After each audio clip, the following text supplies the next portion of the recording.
moment. I thought we would just take this minute or two of handshaking to establish the connection, get your presentation up on screen, and I'll explain to the workshop attendees the way that this will work. Is that thanks again to the generosity of our sponsors, we gather that we have very good worldwide connections. Our colleagues on the East Coast have been following the last session minutely and in great detail. Herbert's now going to give a presentation over this connection. He will show his presentation on the screen behind. He's operating it remotely, so he has complete control.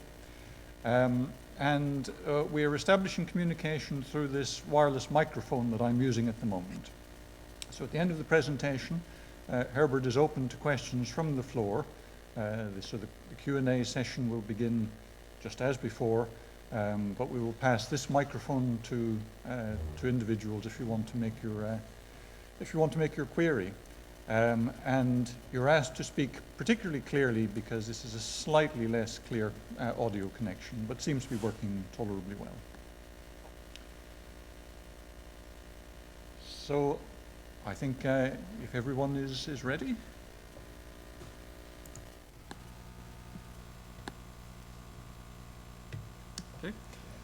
So welcome back to this session, everyone. I'd like to introduce Herbert Bernstein, who has done a great deal of practical work on establishing initially the imgCIF format for images, and has been very closely associated with the NeXus committee over the last year or two in maintaining compatibility of semantics between imgCIF and NeXus. And as we heard to some extent in the previous presentation, it's extremely important that there are agreed standards, not merely of format, but of content. So over to you, Herbert. Thank you very much. Thank you all for putting up with me participating remotely. It is very, very helpful to me personally. I appreciate it. Thank you. What I'd like to talk to you about is dealing with common diffraction image metadata as a specification in imgCIF, HDF5 and NeXus, that it's going to be something common, that we're not going to worry so much about the particular format, we're going to worry about the information.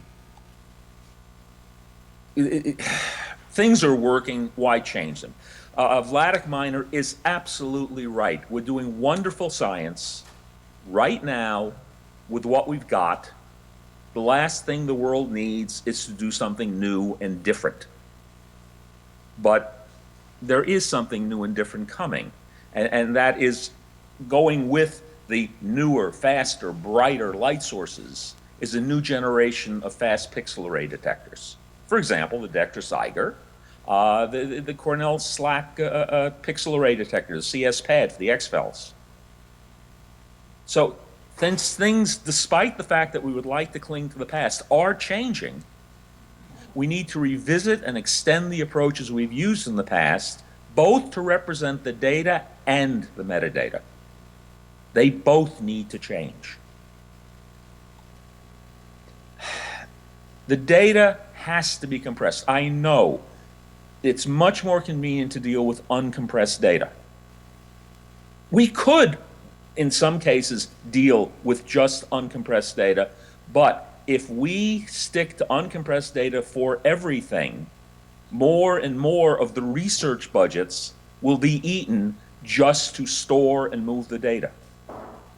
It really is getting out of hand. We really are a big data problem. We need to do something different.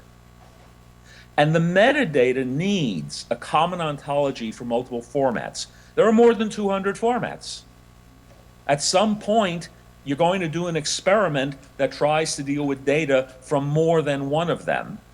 If you don't have some way of understanding the relationship and meanings between multiple formats, you're going to make a mistake in combining that data.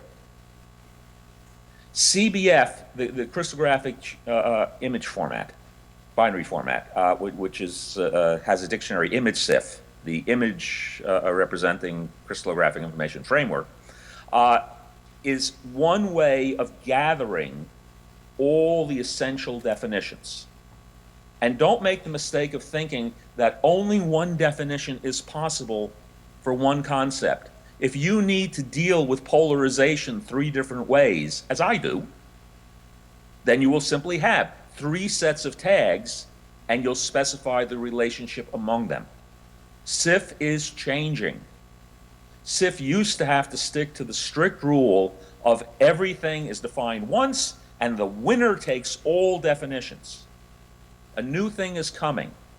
It's called DDLM and DREL, which will allow the relationships among data tags to be algorithmically specified, and we can have more than one. We've had them for the longest time in crystallography. We've had thermal parameters 2 different ways. We can make that, very, very general. We can keep what you understand as your way of doing things, what I understand as my way of doing things, what Andreas understands as his way of doing things, and we can work out the necessary mappings, and the important point is that we be willing to write down the mappings, not that we, defend our various religious positions, this is the only right way to do it, that we accept that we're a polylingual world, and that we work out the clean mappings among our more than 200 different formats. So let's just talk about 2 of them, CBF and what you're going to get with the Eiger, which is NeXus HDF5. It's very, very important that we do this in a way that what we produce is going to end up compatible with the standards of archives such as the PDB or CST. And that means that if we got all this Eiger data sitting there in NeXus format, at some point we need to be able to see that same data in CIF format. The data, the metadata, all of it, we need to be able to see it that way. That doesn't mean every time we touch it, it needs to be a CIF. And we need to make sure it's going to be compatible with the data processing software. Now, there is that nasty business of compression. John asked me to be sure to tell you, where things stand on compression, so I'm going to take a little time to do that. There is no one answer on compression. It depends on the experiment as to what compression is appropriate. For some of them, none is appropriate. For some of them, none is the only choice. But for many of them, the science allows for some reasonable choices of compression. Some data compresses easily. Medium source brightness, ultrafine sliced macromolecular data compresses beautifully. If you look at the initial experiments with the LZ4 squared compression, there were quite accurate representations of 60-to-1 compressions. That if you have data that's mainly zeros with a few peaks in it, that compresses very easily.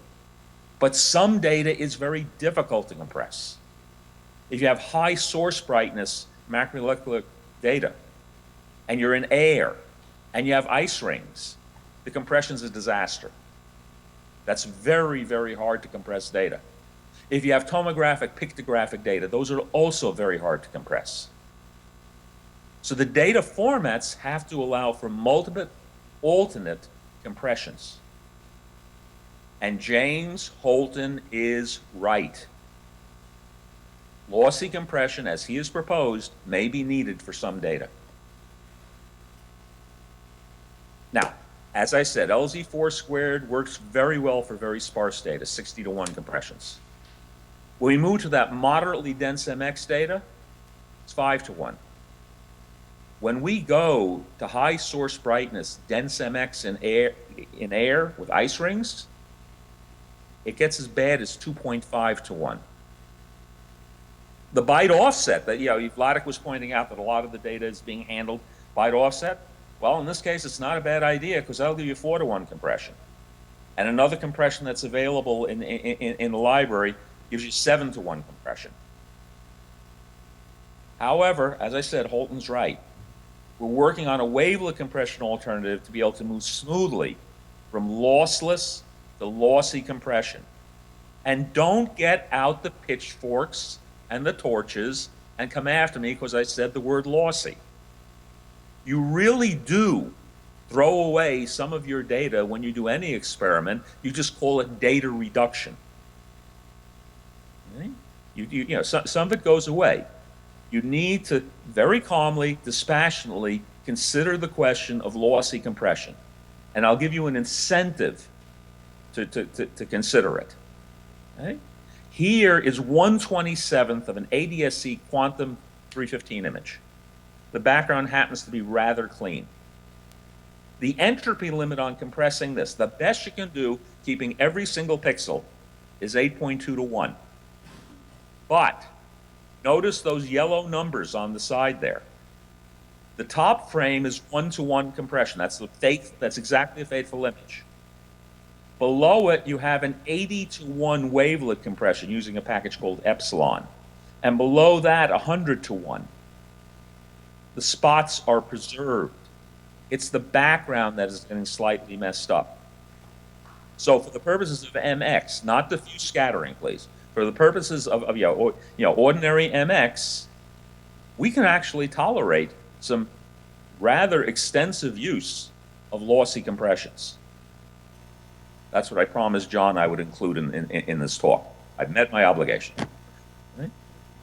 Now, back to the metadata issue, since this is a metadata workshop.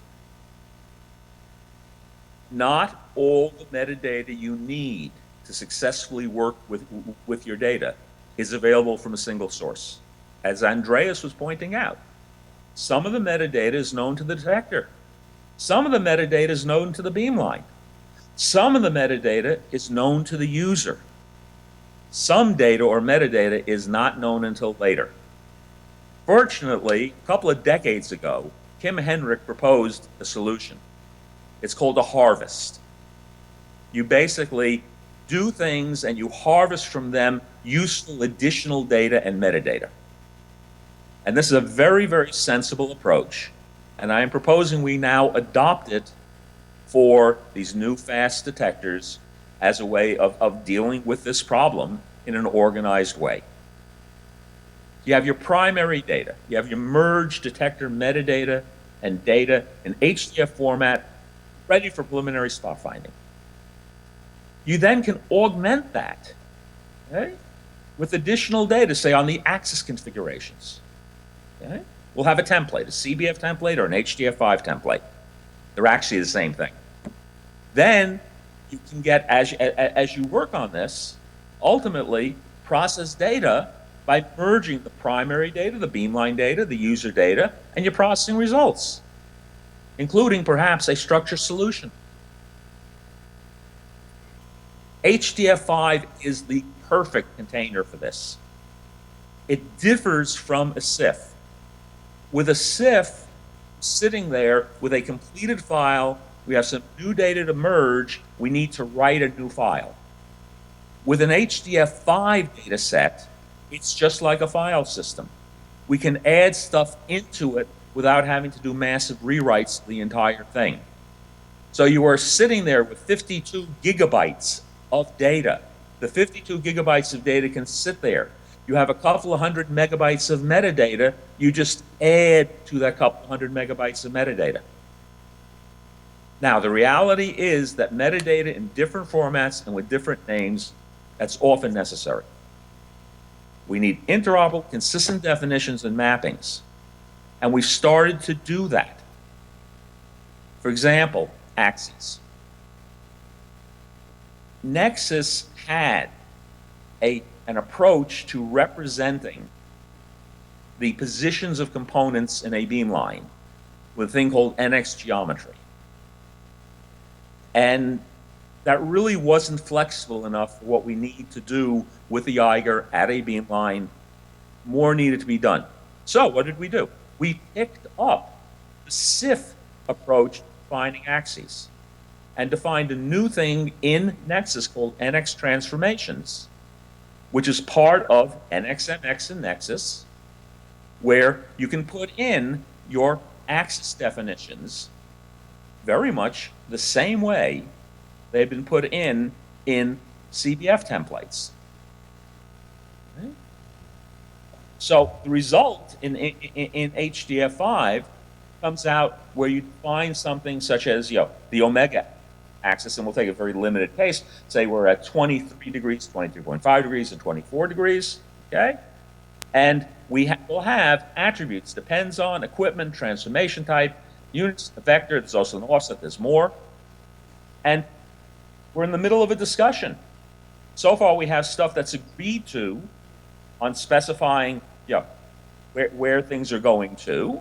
And then we have things where we're specifying, you know, additional suggestions. You can add to metadata.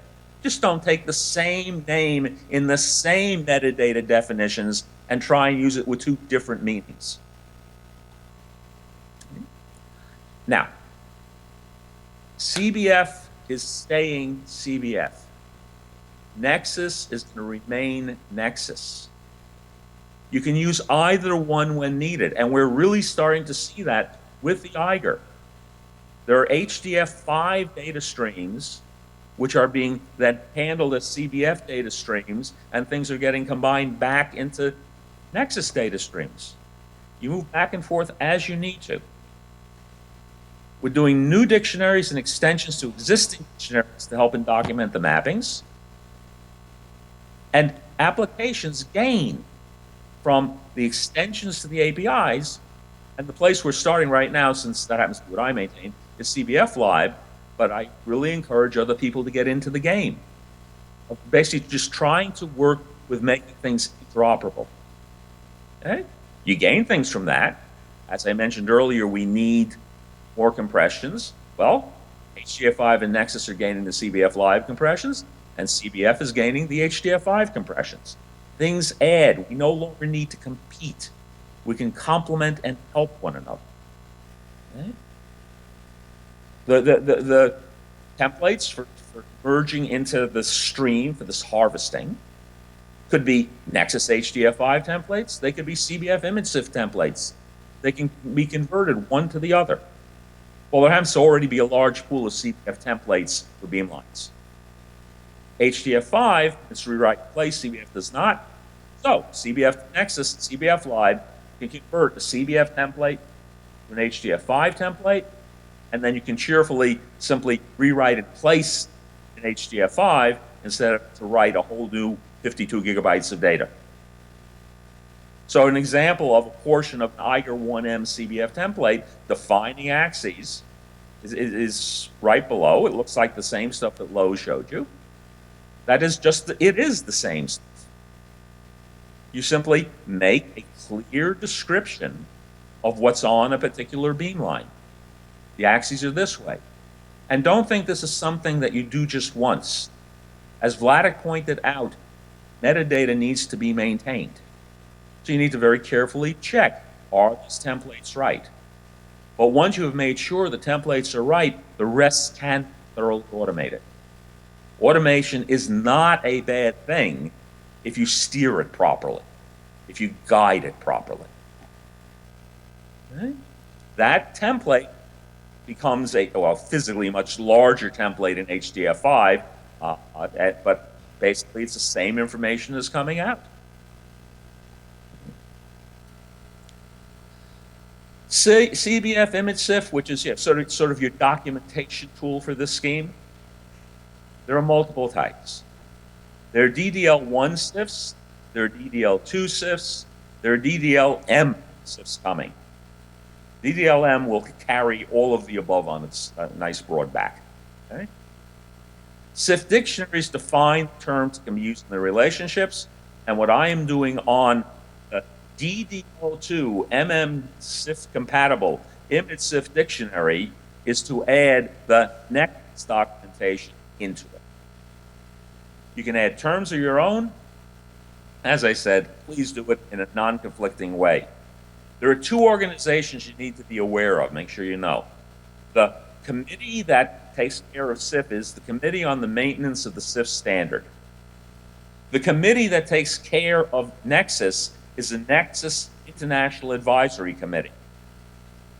And in one of those rare moves of harmony in science, we're working together. So you can talk to either one about what you need, and the information will get communicated to the other. Okay? CIFs are organized into blocks. It's very database friendly. Okay? We skip the rest of these details because time is short. HDF5 and NeXus, nice self-describing, and as Lowe's mentioned, NeXus is a tree-oriented view.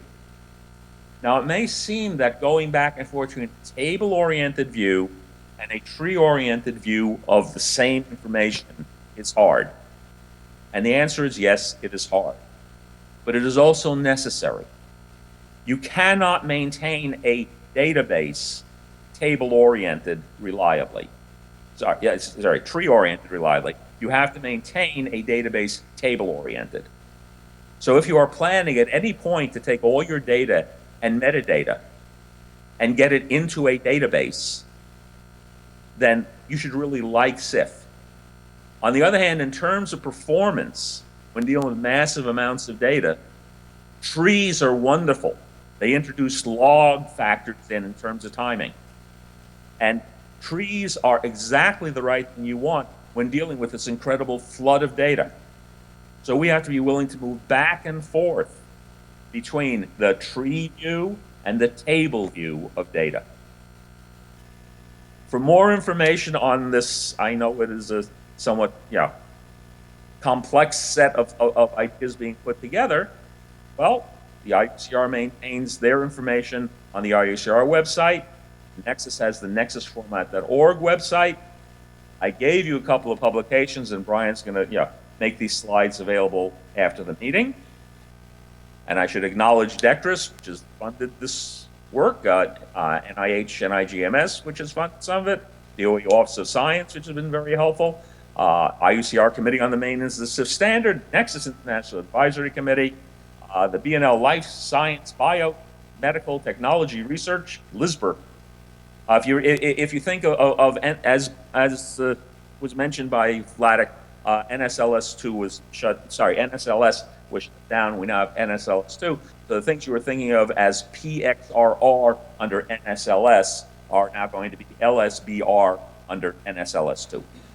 And the few people I need to thank, Caden Bedalian, who worked with me on the compression, Mike Francis, who makes my things comprehensible, Aaron Brewster on CS pad stuff, John Jakonik on some of the data for compression for we're doing Eiger simulations using MILFSUM. Pronounced MOTSUM backwards by James Holton, Bob Sweet, Graham Winter, and Tobias Richter. And thank you very much for your attention.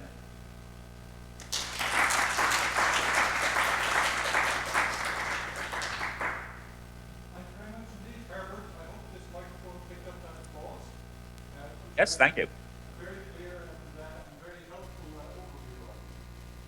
So we have a couple of questions on the floor.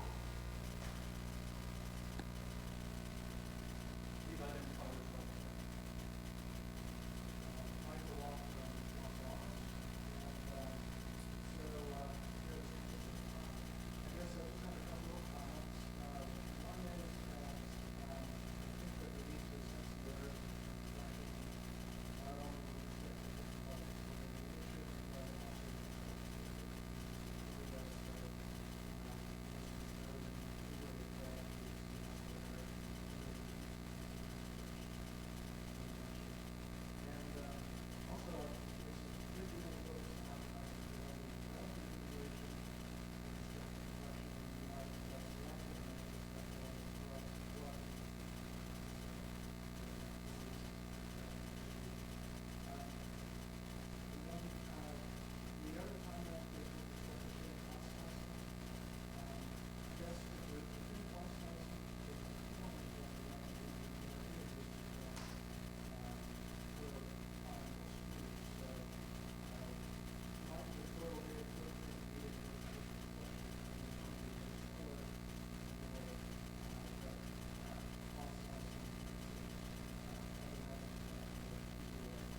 Okay. Yes, two very important questions. All right. One is whether the compression needs to be sensitive to what you are doing with the data, and I agree completely, absolutely. What is correct for something which is a classical MX experiment with just drag peaks is dead wrong for diffuse scattering. That is not what you would want to do. You need to select the correct compression for what, what it is that you want to do. Fortunately, we can get compressions in the range of 4:1 to about 8:1 and not lose a single pixel, not lose any intensity at all. I'm only talking about the cases where the science permits dealing with a lossy compression to do that. But now to your second question in terms of the number of images on the fine slicing. Part of the fine slicing argument has to do with the instrumentation. That when doing the high count rate correction, it is desirable to have fewer counts in the pixels when doing the high count rate collection. After that has been done, it would be feasible then to sum groups of images. If you look in the, again, the MX experiment looking at the mosaicity, we were just looking at a data set yesterday that was done as 0.1 degrees. And the mosaicity would have argued for something closer to 0.3 degrees, but keeping the count rate correction as accurate as possible argues for the 0.1. Well, one could collect the data as the 0.1 and do something which amounts to a slightly lossy compression, sum in groups of 3 images. And for both the diffuse scattering and the Bragg peak type experiment, that would not cause any negative effect on the results. That 3:1 compression, which in fact is, quote, losing some data, loses no scientific information. So you basically, as Vladik will tell you, engage your brain. You need to look at what your data is to decide what you're doing. You can't have a pure automaton decide, oh, well, this can now be squished down 100:1 and then lose the essential data. But if you have your automaton say, oh, we can get another factor of 3:1, provided the following conditions are met, and we happen to meet those conditions, that strikes me as a good thing. Did I answer your question?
I think it should be a 3-way collaboration among all the stakeholders. We need to start getting to consensus agreements. I don't think any side can mandate. We've been through several rounds of one entity or another involved in the scientific process mandating this is the solution. I think we need to do exactly what we're doing here in this workshop. Talk to one another, come to consensus agreements.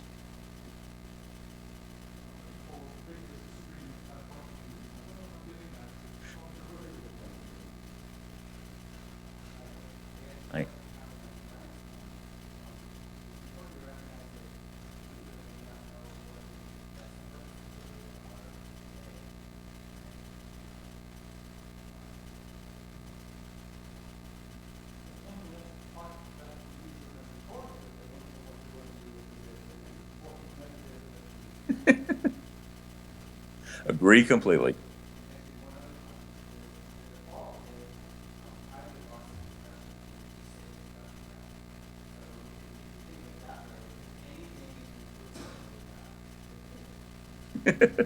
True.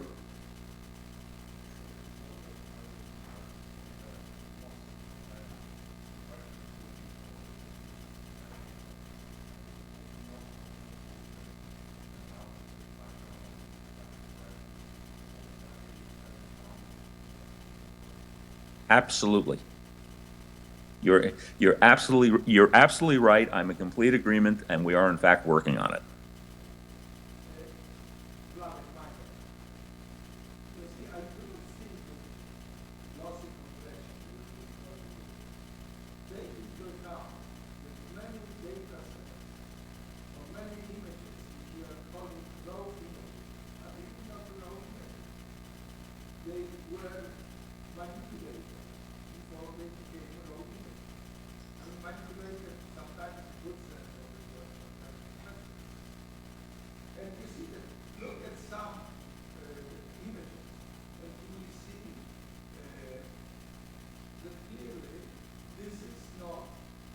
Diffraction image, low diffraction image. Yes, you have various artifacts of applying various corrections. So if you apply lossy correction, but not extending strong lossy correction, that is the sense of the data. If you have data that's appropriate to that, you're completely right. But you know, you're not necessarily going to get away with that with a tomographic image, a pictographic image, and a lot of diffuse scattering images. So thank you very much for that, Herbert. Thank you for your contribution to the workshop, which has sparked, as all the contributions today, a lot of interesting consequences. So technically we have to tear down the Skype connection so we can revert to live presentations. But I hope you'll continue to follow us. And Absolutely. hope you have an opportunity to follow in the second day as well tomorrow. I certainly will. Thank you very much. Thank you. Much obliged. Bye-bye.